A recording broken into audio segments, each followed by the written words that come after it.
So let me introduce you to another young driver that recently caught my attention, Alex Peroni from Australia.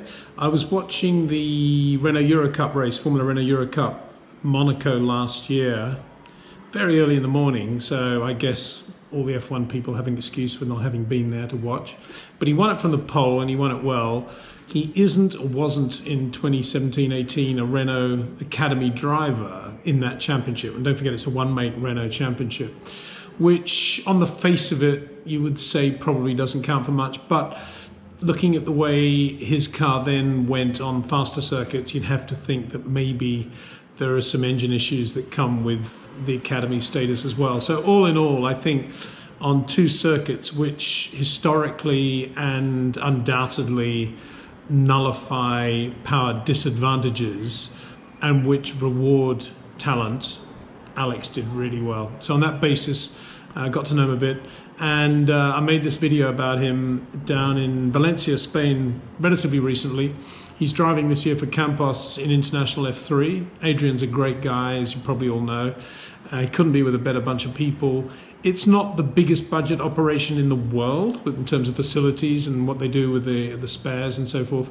But I put this together just to give Alex a little bit of visibility above the parapet, because I think he's one of these guys, softly spoken, but thinks a lot about his racing. And he's one of these guys that, given the real opportunity, could do exceptionally well at a very high level in motorsport. So yeah, enjoy.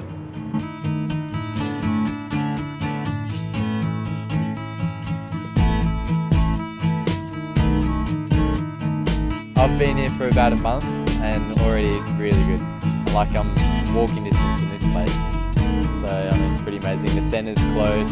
So I have raced on the same rostrum as Formula 1 last year in Monaco, but that was only one off in the whole year. This time every race is with Formula 1.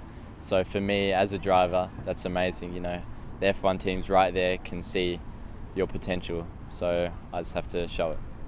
I think he is a great talent. He is one of the best drivers that we had in these 21 years.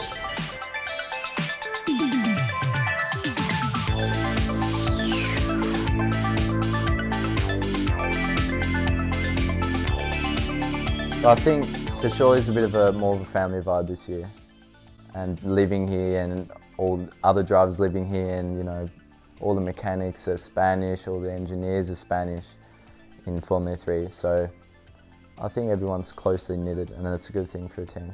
Carmelo Romero Rodriguez, awesome name, and really good guy. Getting along with him well. Obviously it's still early. He's done Formula 2 and did GP3 last year, so he's very experienced and he knows what he's doing. So as I'm in Campos every day, I'm with him on the sim, going through either the last time I was in the car or the next time I'm going to be in the car. Well, there was 20 years ago when we start, obviously the center of motorsport was in England, so and was difficult time for Italian teams, for Spanish teams or German teams. But now it's all Europe, and you know, if you see the teams in Formula 2 or Formula 3, there are teams from everywhere, and the best teams. So it's a problem of professionality and hard work. We test him in Abu Dhabi with an old GP3 car, and all time was in between first 3, 4, 5, and all time consistently. And I was really surprised. And obviously I did my best to have him in the team. At this level, we have to help them a lot.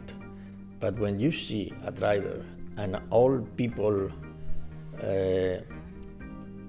respect him because he doesn't say stupid things, and when he go to the track, the time is going. So it's a kind of drivers that you know them with the personality, with the way to do the things, and you know they have they know from inside how to do this job, and they say the things important to improve, they don't say stupid things. Apport information to the engineers to go in the way that he need to go, and these kind of things, and don't make mistakes because they want to say more that they know or they can. This is because hard work with humility, it's really important, and then people will respect. And this is something that is inside of the driver. The first time I jumped into it at the shakedown, I've been driving my mum's Ford Fiesta around in Tasmania. So to put my foot down coming out of the pit lane in 380 horsepower was amazing. The grip's really good. It's a big jump from last year compared to the Formula Renault in every way really, and it's a good car to drive. A lot more downforce, and you feel that in the faster corners. We're carrying 20k more minimum speed compared to the Renault, and we're entering the braking zone 30k more, but we're braking in the same spot, so the brakes are a lot more stronger. It's just a step up in every way. Last year I was used to Thursday a full day of testing, Friday 2 practice sessions, then quali. This year 1 practice session straight to quali. And we haven't had that much time in the car. We had 3 tests, but that's not a lot compared to other categories. So for sure it's going to test all the drivers on how they can get used to conditions and adapt to how the track grows during the weekend with the Formula 1 grip and things.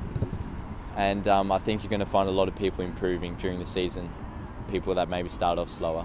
So it should be interesting. So the teams on their monitors have GPS and they can see where the cars are. But with these Pirelli tyres, you have 1 push and 1 relax. So it's very important to be in sequence with everyone. If you're pushing while everyone's cooling their tyres down, going slowly, it's a nightmare. So that's hard to time it, and the engineer plays a big part, but also I play a big part, and it's up to me to find track space. As soon as you start thinking about driving and thinking about, oh God, this is it, I've only got 1 lap, that's when you start making mistakes, and you're not there in the moment, you're in your head.